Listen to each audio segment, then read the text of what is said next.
Bienvenue dans cette émission Rendez-vous consacrée à une exposition de camping-car. Ja, Camper, die ihr vielleicht auch noch kennt. Vielleicht sind ihr schon ein bisschen unterwegs mit so einem Camper in Courgemont. Jetzt haben wir so eine Ausstellung gegeben. Vous êtes bien sûr présents pour ce Rendez-vous. Ça donne des envies de voyage. Et vous êtes jetzt gerne umreisen.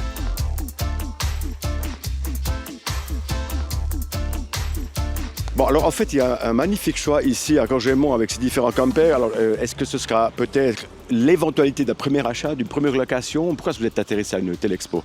Alors c'est justement pour ça qu'on est venu, justement, parce qu'on s'intéresse à faire des vacances en famille, à un peu plus voyager que ce qu'on le fait maintenant.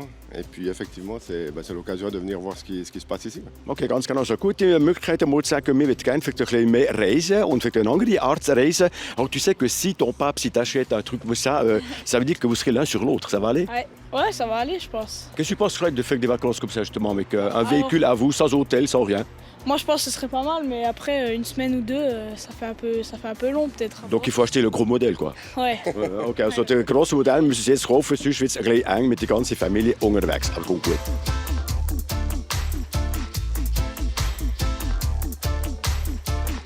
Bon, cette exposition réunit pas simplement de monde, pas simplement de véhicules, et puis bien sûr aussi une personne qui s'occupe un petit peu de ce GDL ici à Courgemont. So, Elvis Lehmann, ja, wie gesagt, es ist ein echter Erfolg. Die Leute haben Spass daran, in die Ferien zu kommen mit solchen Wegen. C'est vrai qu'il y a une belle tendance, je pense peut-être même à la hausse, vous allez le confirmer peut-être, de gens qui aiment bien aller voyager, ouais, une autre forme de voyage, je dirais. C'est ça, ouais. Ça reste des vacances fun.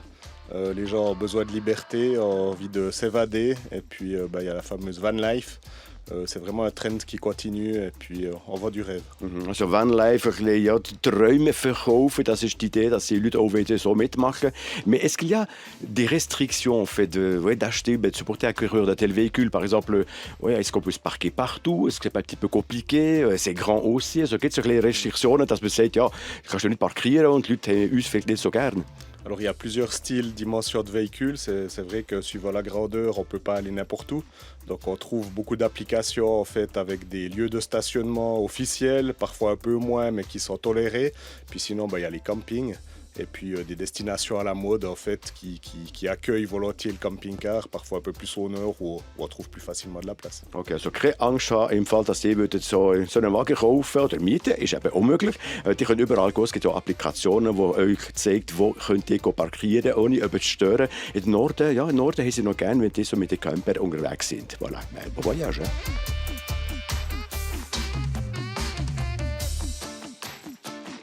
Alors tout le monde met la main à la pâte chez GDL, même la responsable des ressources humaines. Alors est-ce qu'une responsable des ressources humaines dans le cadre d'une expo GDL à Courgemont fait de la vente aussi? Ah bah oui, bien sûr. Alors quel est l'argument de la ressource humaine pour dire venez essayer un petit camping-car? Alors en fait, on est la personne de contact, on est le premier contact avec le client. On explique les lits qui montent, les lits qui descendent, le poids qu'on peut charger, tous ces détails.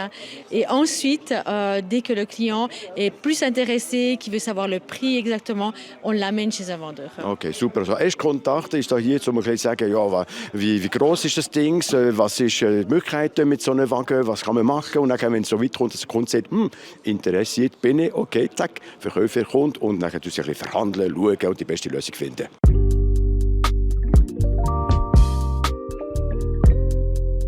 Bon, là, c'est un modèle qui a été vendu.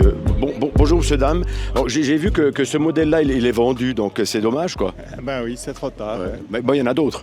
Oui, absolument. Alors, il faut commander. Alors, quelle grandeur pour vous il faudrait? 6,40 m, c'est parfait. C'est idéal? Oui, je pense, oui. Okay. Alors, justement, si quelqu'un aimerait acheter justement de ces campers, à quoi il faut un petit peu regarder? Alors, je ne suis pas un grand connaisseur puisque je n'ai à peu près jamais fait, mais la longueur, forcément, ça engendre plus de place à l'intérieur.